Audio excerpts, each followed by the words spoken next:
queria só começar aqui com um trechinho do manifesto aqui da Marcha Nacional das Mulheres Negras, que diz assim: somos 49 milhões de mulheres negras, isto é, 25% da população brasileira. Vivenciamos a face mais perversa do racismo e do sexismo por sermos negras e mulheres. No decurso diário de nossas vidas é forjada a superioridade do componente racial branco, do patriarcado e do sexismo, que fundamenta e dinamiza um sistema de opressões que impõe a cada mulher negra a luta pela própria sobrevivência de sua comunidade.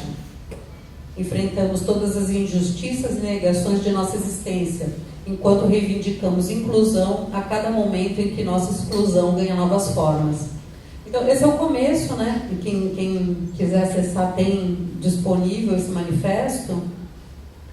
E aí eu já vou para o final, né? Estamos em marcha pelo fim do feminicídio de mulheres negras e pela visibilidade e garantia de nossas vidas, pela investigação de todos os casos de violência doméstica e assassinatos de mulheres negras, com a penalização dos culpados, pelo fim do racismo e do sexismo produzidos nos veículos de comunicação, promovendo a violência simbólica e física contra as mulheres negras, pelo fim dos critérios e práticas racistas e sexistas no ambiente de trabalho, pelo fim das revistas vexatórias em presídios e as agressões sumárias às mulheres negras em casas de detenções, pela garantia de atendimento e acesso à saúde de qualidade às mulheres negras e pela penalização da discriminação racial e sexual nos atendimentos dos serviços públicos, pela titulação e garantia das terras quilombolas, especialmente em nome das mulheres negras, pois é de onde tiramos o nosso sustento e mantemos-nos ligadas à ancestralidade, pelo fim do desrespeito religioso e pela garantia da reprodução cultural de nossas práticas ancestrais de matriz africana, pela nossa participação efetiva na vida pública. Então, eu acho que eu comecei por esse trecho do manifesto da marcha, né? Porque a própria marcha que acabou de acontecer, ela nos trouxe bastante polêmica e um reforço até daquilo que a gente já conhece, né? Mas eu acho que o momento é de empoderamento e cada vez mais a gente vê esses coletivos de mulheres negras trabalhando para que essas questões ocupem outro lugar, pouco a pouco, na nossa sociedade, né? Eu estou me propondo a fazer uma conversa aqui, que é bem conversa mesmo, né? Vou trazer alguns elementos para que a gente possa dialogar, tá? Pensando o entrecruzamento entre gênero e raça e como potencializadores das violências sofridas pelas mulheres negras, tá? Eu entendo, portanto, que raça é um marcador social, identitário, da diferença, como quer que chamem, que coloca a mulher negra em situação duplamente diferenciada na ordem de subordinação de gênero e, por isso, assevera a vitimização dessas mulheres. Bom, eu sempre começo dizendo de que lugar que eu falo das questões raciais, não é? Embora para nós que pesquisamos relações raciais o conceito raça já esteja bem resolvido entre nós, né, é sempre bom dizer que eu não estou aqui tratando da existência de raças biológicas, tá? A gente vai estar abordando aqui, entendendo raça como uma construção política, histórica, social, implicada nas relações de poder, né? E que vai estruturar as desigualdades na sociedade brasileira por força do racismo que vivemos. Então, eu entendo que racismo, raça, relações de gênero estruturam juntamente com classe as desigualdades no Brasil. É desse lugar que eu vou falar para que a gente possa, então, vocês possam compreender por que eu vou trazer aqui alguns dados das desigualdades sociais e econômicas para poder discutir as violências. Tá? E eu acho que é importante também dizer que que o racismo, por si só, ele já é uma violência, né? Ele compõe o quadro das violências, ainda que nem sempre nomeado como, né? Nem sempre ele é nomeado como um ato de violência, né? Na maioria das vezes nos boletins de ocorrência, nos próprios registros que são feitos sobre as violências, não aparece nem o quesito raça-cor da vítima e nem do agressor, né? Bom, com isso, eu deixo claro por onde eu vou caminhar. Mas é importante dizer assim, eu entendo que as lutas antirracistas, antissexistas não se excluem em relação às lutas, à luta de classe, tá? Acho que esses três elementos compõem aí e potencializam a luta contra as desigualdades econômicas ou não, tá?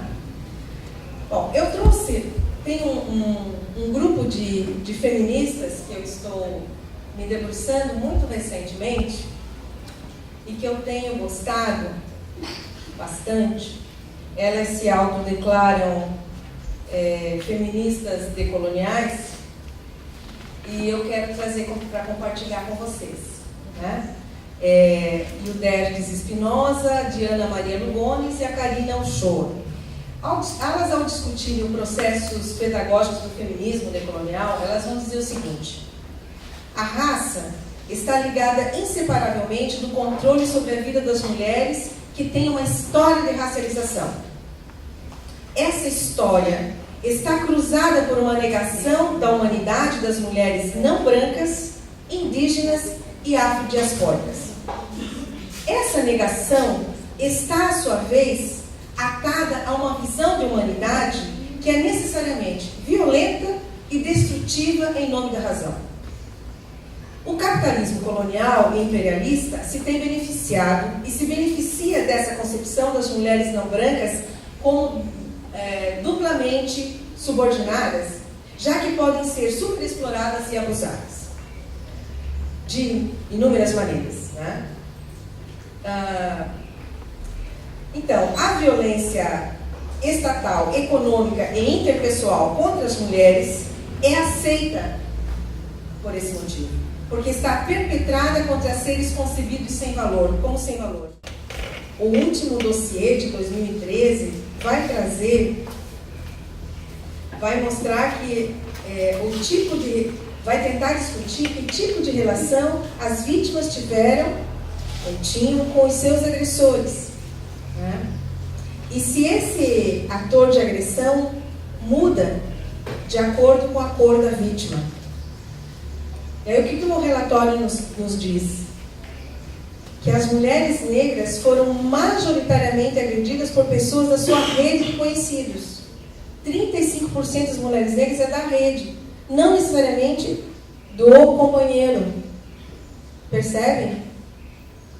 Por isso que a gente afirma cada vez mais que o racismo, ele é um componente da violência contra essas mulheres. E quando nós vamos ouvir os depoimentos das mulheres, as narrativas delas sobre as violências, nem sempre elas identificam o xingamento racista, que pode estar incluído naquele tipo de violência psicológica, e daí não aparece que é racismo. Nem sempre ela identifica aquilo como violência, percebem? Porque os xingamentos são tantos, a desqualificação é tanta dessa mulher, né? O modo como ela é tratada, a abordagem que é feita, que nem sempre ela identifica, embora ela diga, esta é a pior agressão, embora ela reconheça que seja a pior agressão. E ainda, um outro elemento importante para a gente pensar é como descaracterizar, como nomear, como é importante nomear cada vez mais os tipos de violências. que essas mulheres estão sofrendo. E aí, os tipos de violência, eu vou trazer uma que talvez não se encaixe nesta semana dos 16 dias de ativismo, mas na minha concepção se encaixa. Eu terminei recentemente uma pesquisa sobre a produção acadêmica das pesquisadoras negras no Brasil, para mostrar para quem discute gênero e para quem discute mulher e ciência, que tem muita mulher negra produzindo ciência. E esse é um tipo de violência. A invisibilidade das mulheres negras que produzem ciência no Brasil é um tipo de violência. E que nós, na academia, precisamos revidar o tempo todo.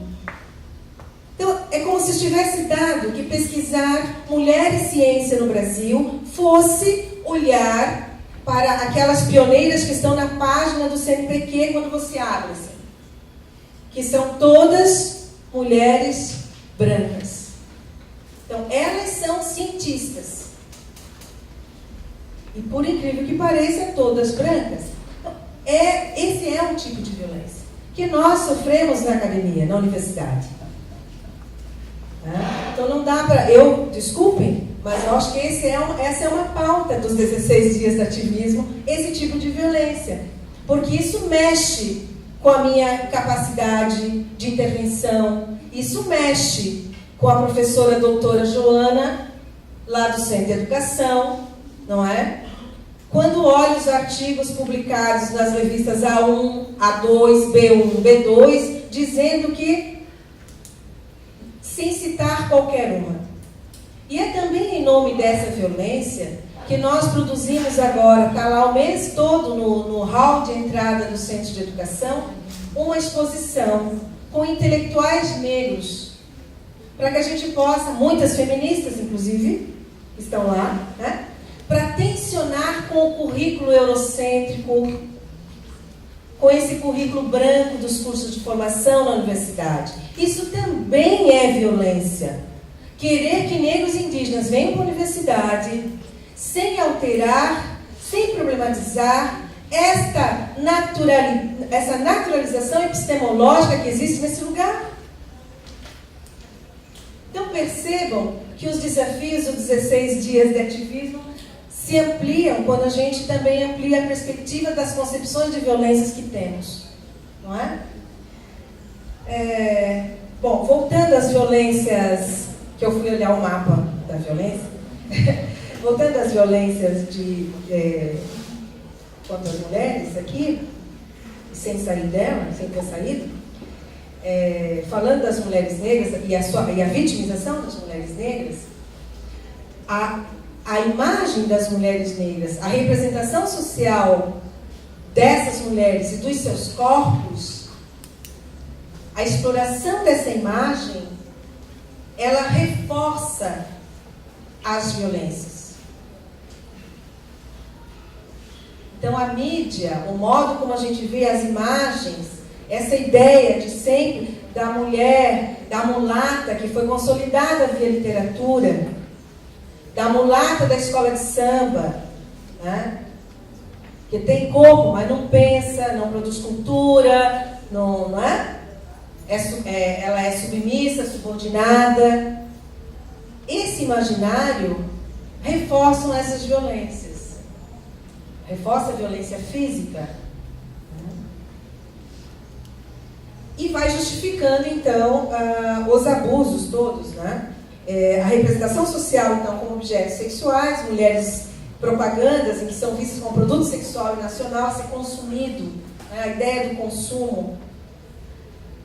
A Sueli Carneiro vai dizer que o que poderia ser considerado como história ou reminiscências do período colonial permanece, entretanto, vivo no imaginário social e adquire novos contornos e funções em uma ordem social supostamente democrática que mantém intactas as relações de gênero segundo a cor ou a raça, instituídas no período da escravidão. As mulheres negras tiveram uma experiência histórica diferenciada, que o discurso clássico sobre a opressão da mulher não tem reconhecido. É por isso que a gente precisa pensar as violências articuladas sempre com o pertencimento racial. dessas mulheres.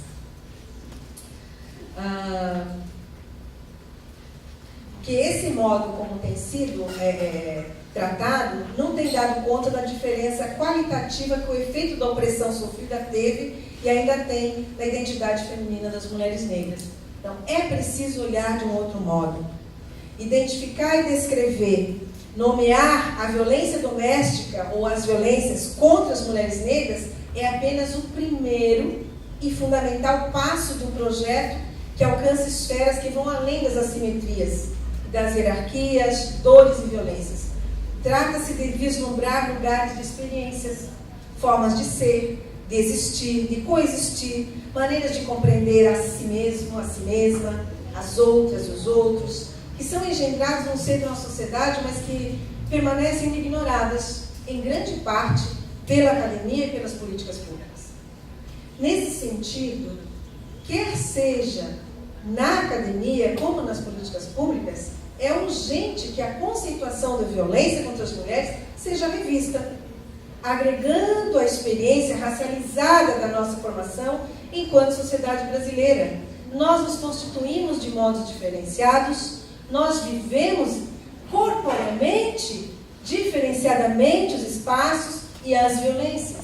Então, é isso que eu gostaria de deixar aqui, para que a gente pudesse dialogar. Como é possível, então, não aliar machismo, sexismo e racismo no combate às violências contra a mulher?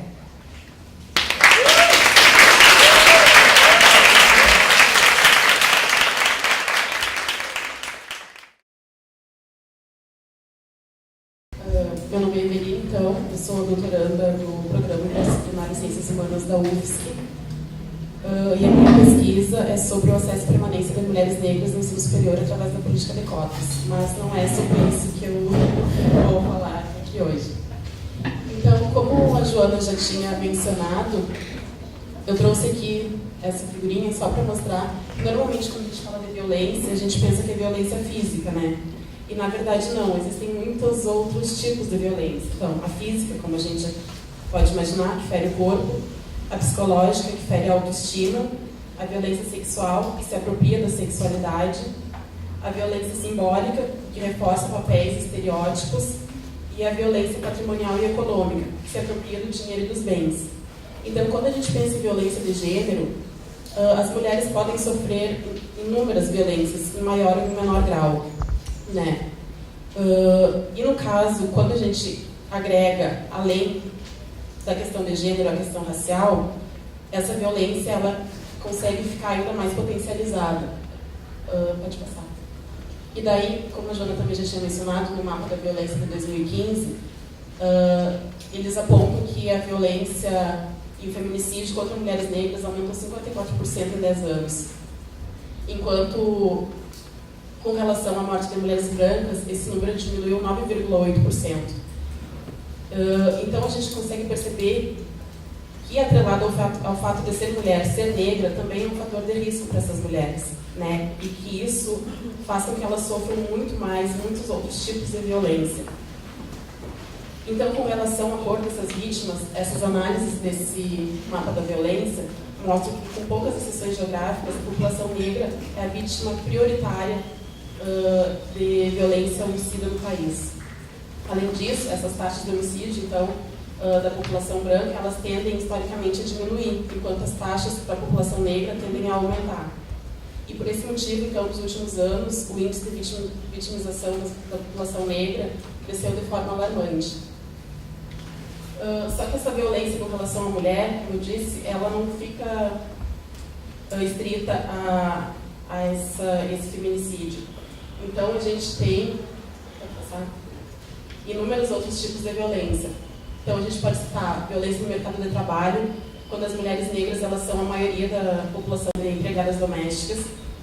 Quando a gente fala que as mulheres lutam por receber salários iguais aos dos homens, essa diferença aumenta ainda mais com relação à mulher negra, porque a gente consegue fazer uma escala. Então, os homens brancos ganham mais que os homens negros e ganham mais que as mulheres brancas e ganham mais que as mulheres negras. Então, as mulheres negras estão abaixo, elas sempre ganham menos que todo mundo. E, além disso, tem um outro fator, que as mulheres brancas, com o feminismo, lutavam para poder sair, para trabalhar fora de casa, para alcançar esses lugares.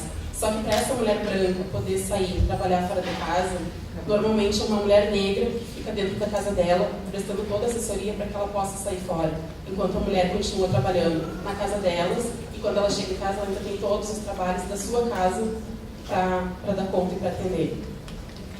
Além disso, também tem a questão da saúde, com relação ao aborto e aos direitos reprodutivos. A gente sabe que o aborto ele é permitido em alguns casos, mas também, a gente também sabe que se a pessoa tem dinheiro, ela consegue pagar uma clínica particular e realizar esse aborto, independente das condições.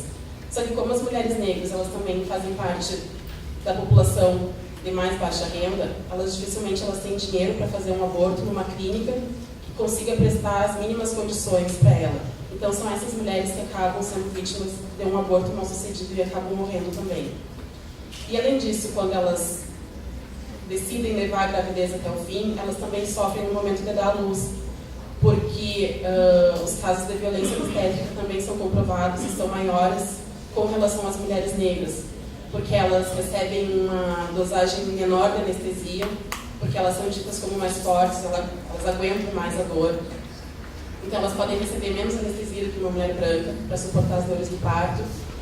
E além disso, se tem uma mulher negra e uma branca para dar luz, a mulher branca vai ser atendida primeiro, justamente pela mesma questão. Ela pode aguentar mais do que a mulher branca nesse trabalho de parto, então a branca tem prioridade.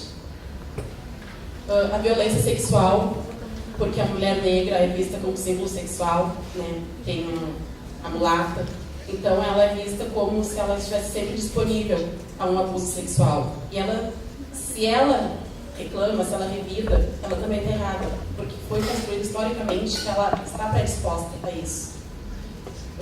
Com relação ao padrão de beleza da mídia, em que o padrão de beleza que a gente vê é uma mulher branca, loira, com os olhos claros, traços finos, e que quanto mais a mulher for se afastando desse padrão estabelecido, menos bonita ela é. Então vocês conseguem imaginar o lugar da mulher negra nesse padrão de beleza, né? E na representatividade, porque é difícil a gente ver uma mulher negra num filme, numa novela, numa publicidade, e se a gente vê, são os papéis de sempre. É a empregada, é a que mora na favela, né? Então dificilmente ela é vista, colocada numa posição de papéis normais do dia a dia, porque não é só nesses papéis que a gente vê mulheres negras. E também com relação aos relacionamentos, porque as mulheres negras também sofrem muito com isso, com a solidão da mulher negra, porque ela é preterida pelo homem negro, inclusive. Então, estatisticamente, a gente já tem números que cerca de 52% das mulheres elas não vivem em um relacionamento, porque os homens negros preferem as mulheres brancas, né? Então, ela também vive mais essa situação de violência.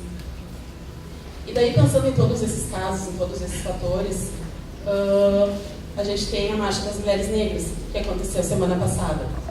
Pode passar lá.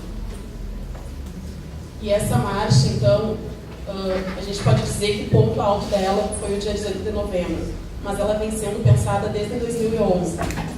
E desde então, vem sendo feitos eventos, rodas de conversa, formações, para que culminasse nesse momento de 2018. E a marcha, então, é contra o racismo, a violência e o bem viver.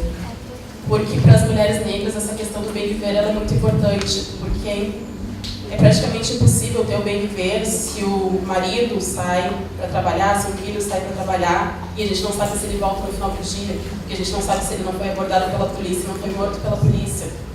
É impossível ter bem viver se a gente vai receber um atendimento médico e não sabe como vai ser recebido, simplesmente pela cor da pele.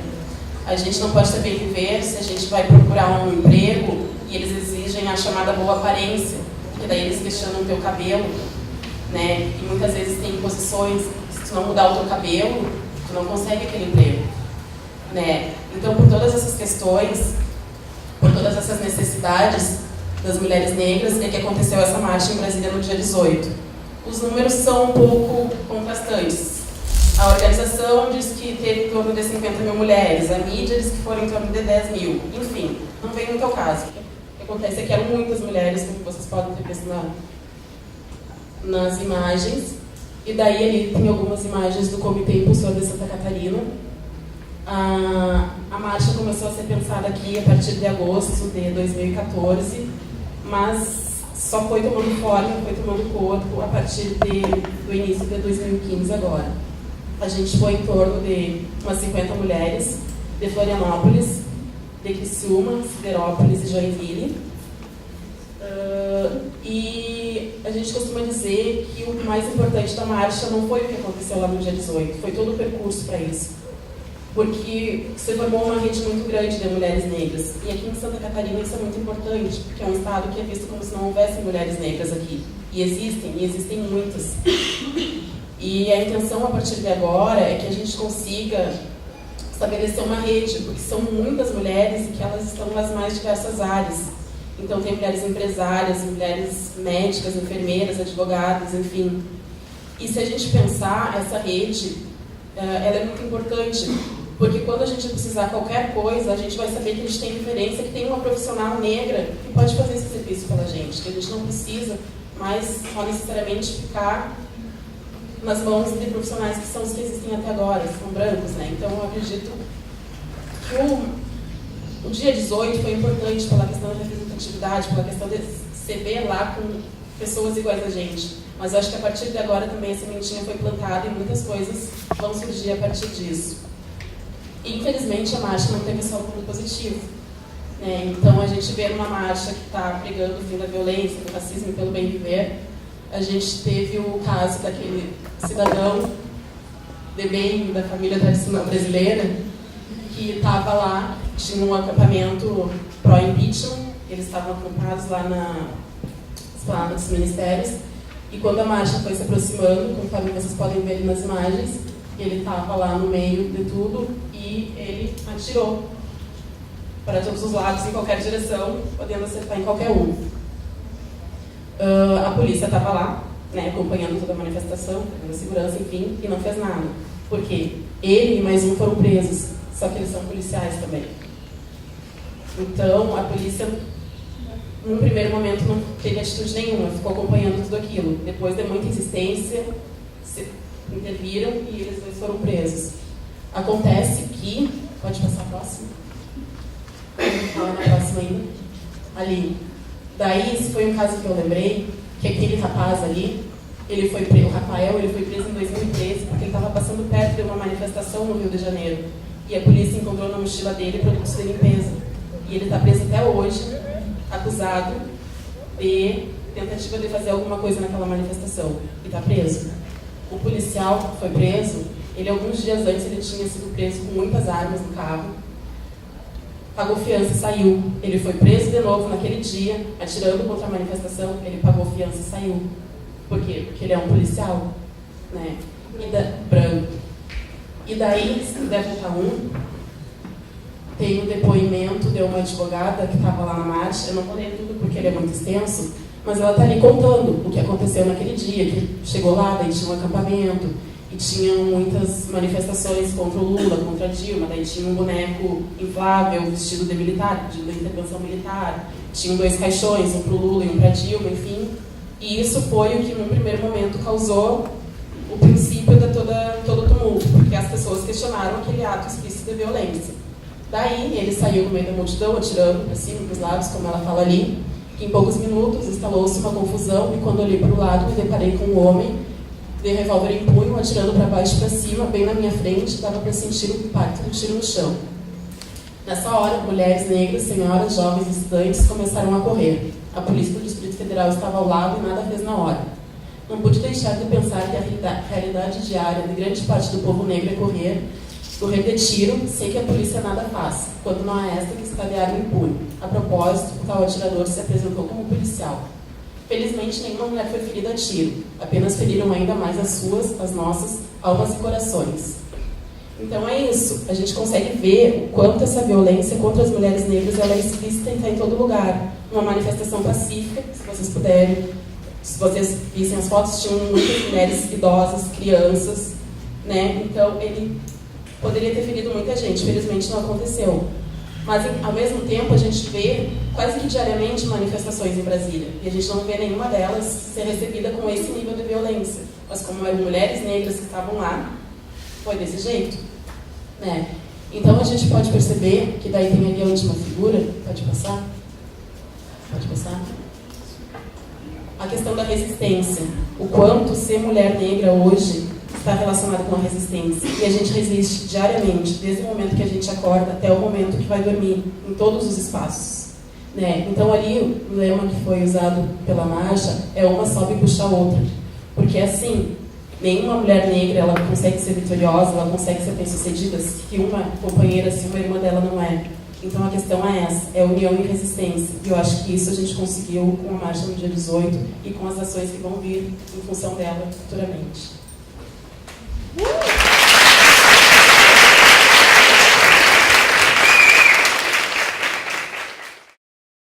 Eu sou Cauane, estudante aqui do curso de Economia. Sou já formada em Administração, mas estou aqui compondo a mesa a convite da organização do evento por participar do coletivo negro da UFSC, o 4P, que é o Poder para o Povo Preto. O coletivo ele surge aqui na UFSC, composto por alunos e alunas negras, em 2013, por conta de uma publicação feita no Facebook, no grupo denominado UFSC, que existe até hoje, um grupo extremamente misogênico, homofóbico, racista, elitista, mas que ainda hoje ele existe. E por conta de uma publicação, houve toda uma articulação por parte dos alunos cotistas e não cotistas, exausto de viverem as opressões acadêmicas, né? Tanto dos discentes como dos docentes. E isso culminou com a nossa organização. O grupo ele tem como objetivo dar todo o amparo aos estudantes negros e negras, auxiliando aquelas vítimas de racismo, tanto na parte burocrática, né, que é ir na ouvidoria, fazer o BO, buscar até auxílio de um advogado para alguns casos mais críticos, como também auxiliar no amparo psicológico e no fortalecimento. Por acreditar que é muito complicado a gente fazer uma luta antirracista sem estar articulado, né? Uma voz sozinha, uma voz negra sozinha, ela reverbera muito pouco. Agora, uma voz com grito organizado, ela tem um poder transformador. E a gente percebeu isso justamente porque quando a gente se organizou em 2013, houve também uma articulação com todos os outros coletivos que existem, né, por aqui. O Curima, o pessoal do Movimento Negro Unificado também nos deu apoio, o CEPA. Então a gente buscou essa articulação com todas as instâncias possíveis, né, da comunidade para pressionar a academia e buscar um posicionamento para combater esses atos, que até hoje eles acontecem.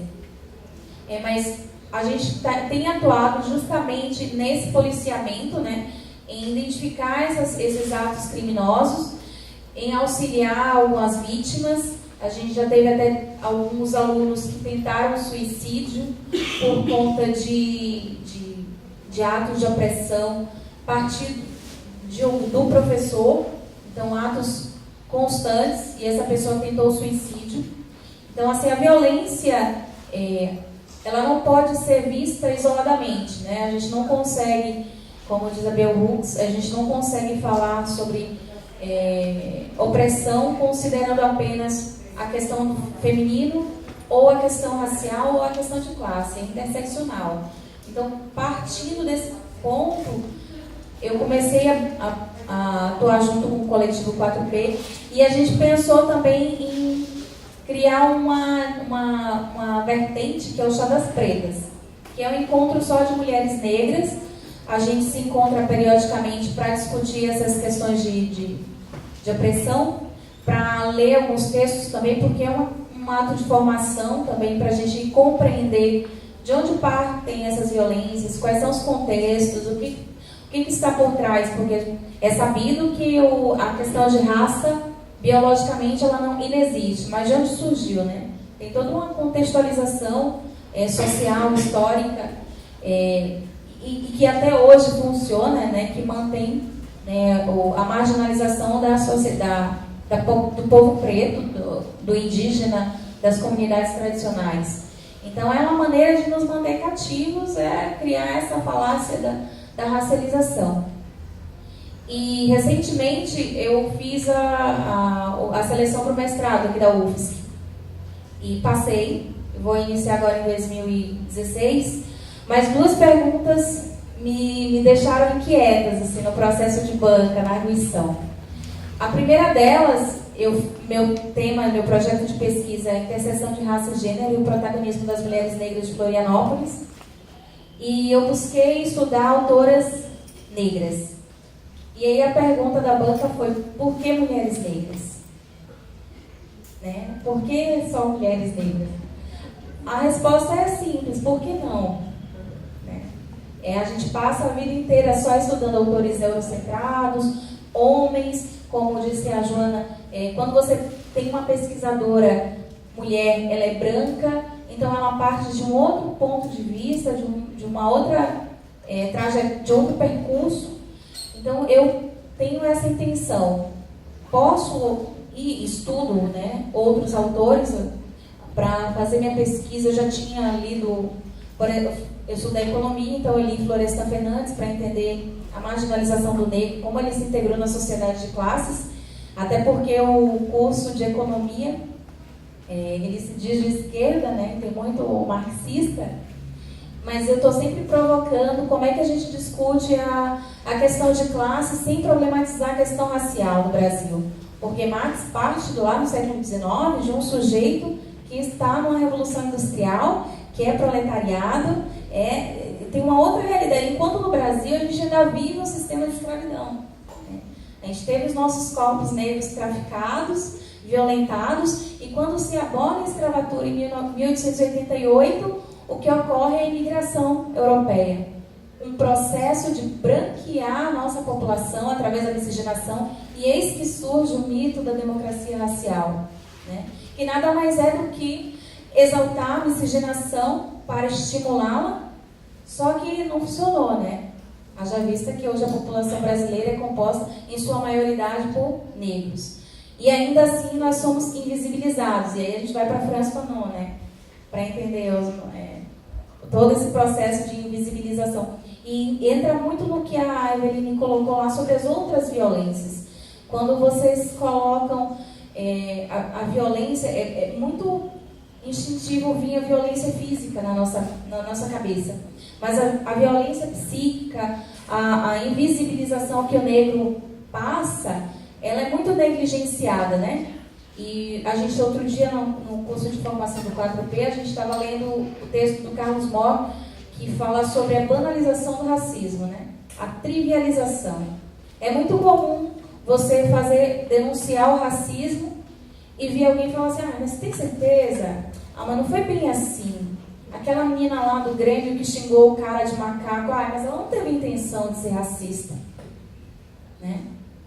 Então, a gente está sempre minimizando ou desqualificando as lutas antirracistas, as lutas do feminismo negro, como uma fuga ou para não reconhecer os nossos privilégios ou para perpetuar os dois. A gente costuma dizer bastante no coletivo que o racista ele não é ingênuo. Ele não comete o ato opressor por desconhecer que vai machucar, que vai magoar. Ele não chama o negro de macaco porque acha parecido. Ele chama justamente para colocar o negro naquele lugar que ele acha que é devido. A pessoa que não evoluiu, a pessoa menos qualificada, o desumano. Estou lendo atualmente a Angela Davis no Mulher, Raça e Classe.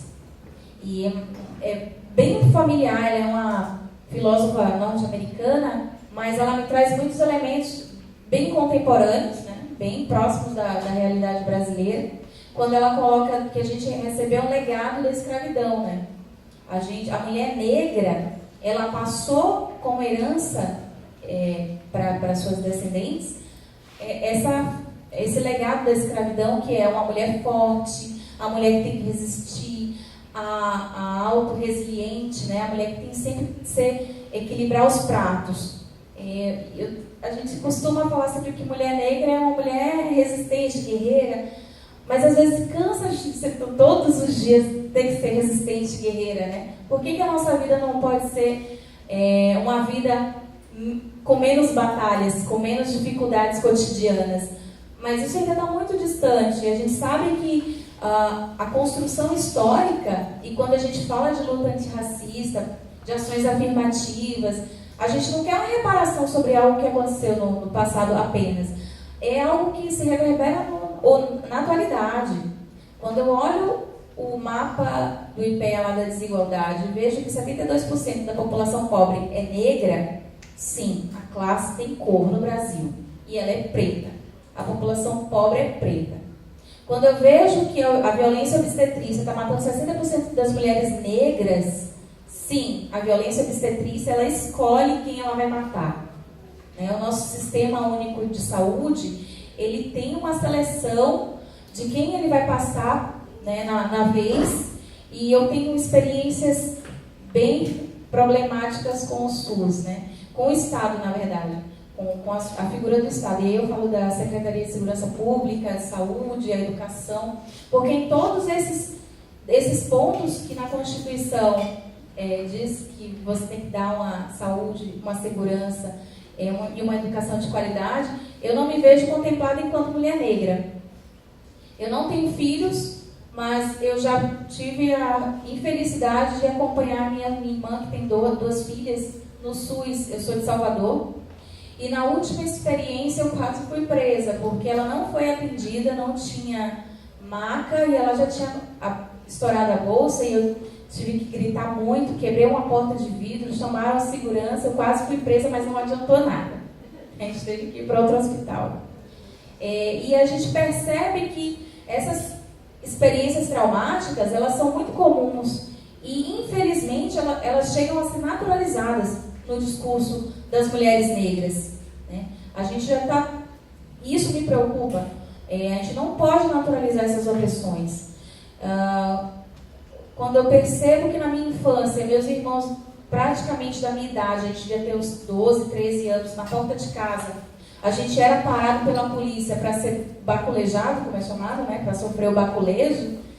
Crianças negras, aí a gente percebe que você começa a não buscar o policial numa hora de violência, né? Quando você se vê vitimado, eu desconfio do policial que vai me atender.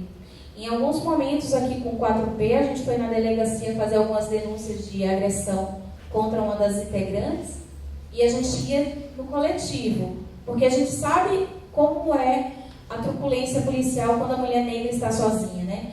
Primeiro que há uma desqualificação da violência que ela sofre.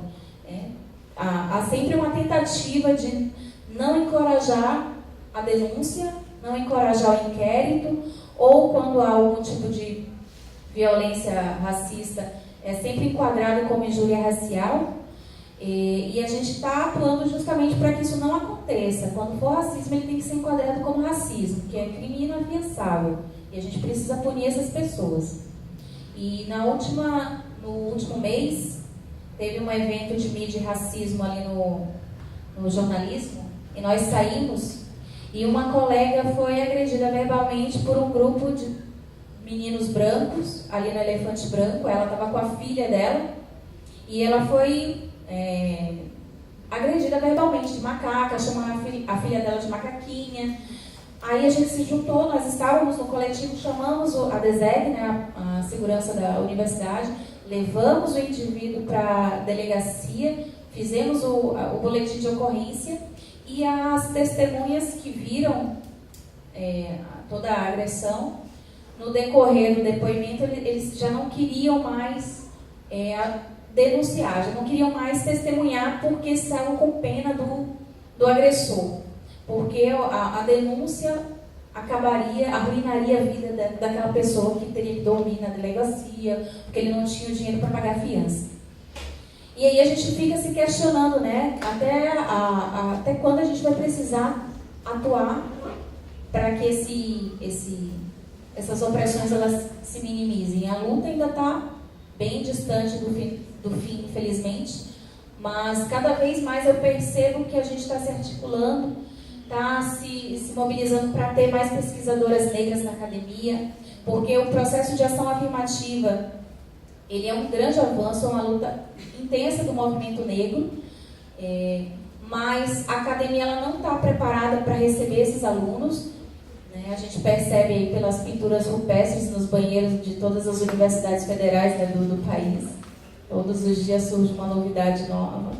E aí a gente percebe o despreparo não somente do corpo discente, mas também dos professores e de outras instâncias da academia. Isso também me preocupa.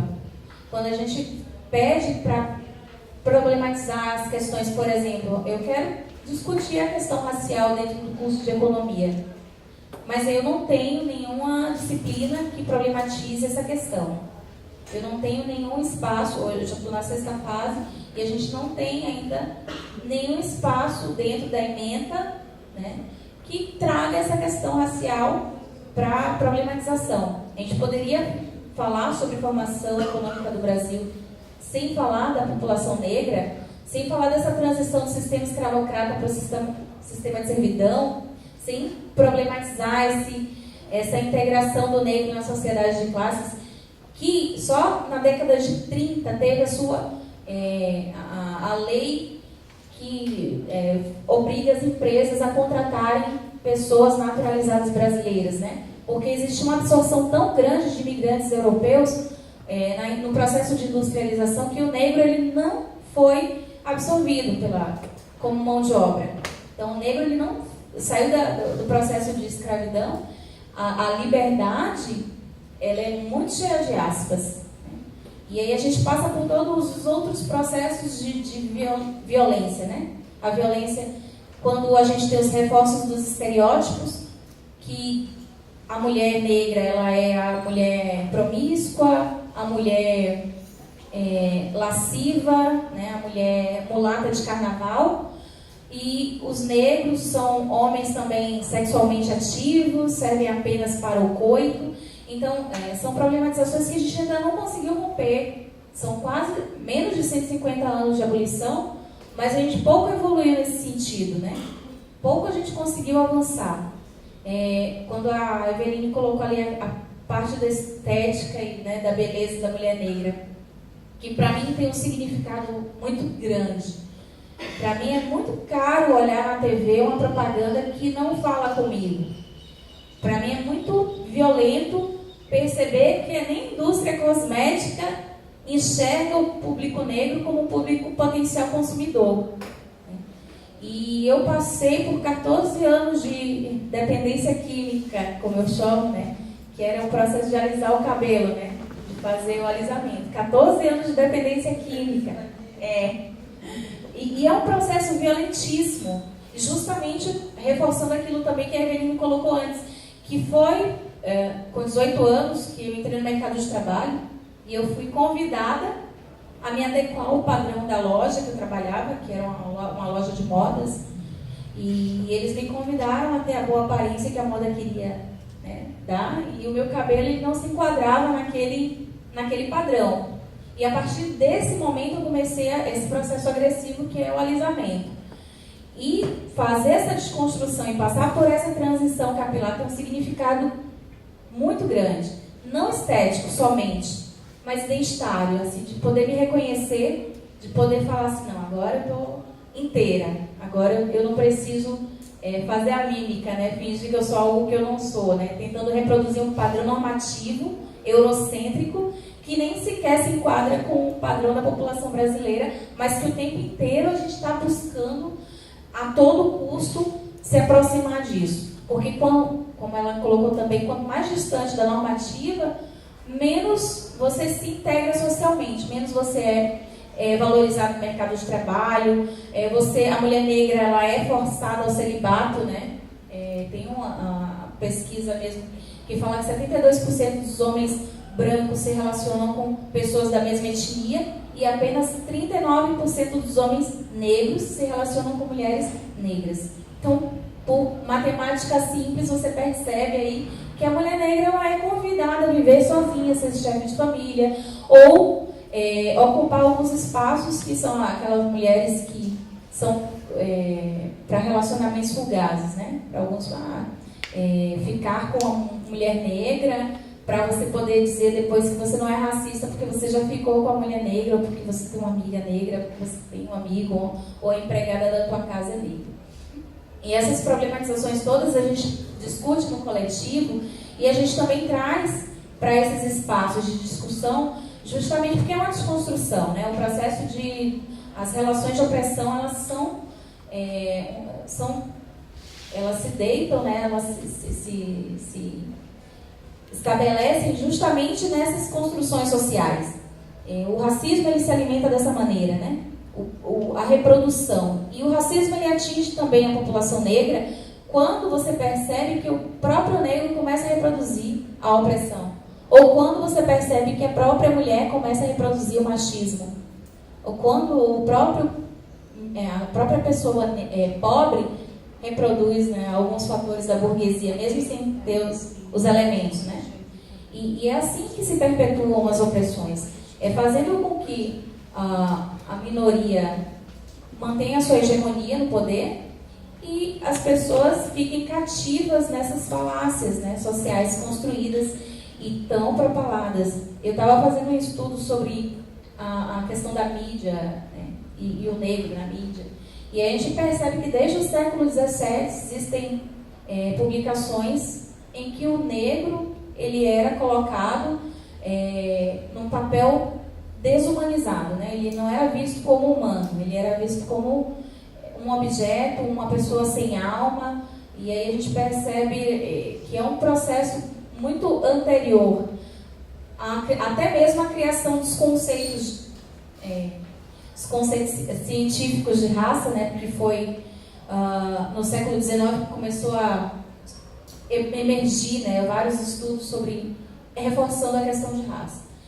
E no Brasil, obviamente, a gente seguiu a onda porque a gente gosta de colonizado como éramos e somos, e espero que não continuemos, mas no século XIX começam a surgir esses conceitos de raça, e quando surgem as escolas de medicina no Brasil, a gente tem grandes pessoas que começam a reproduzir esses conceitos raciais.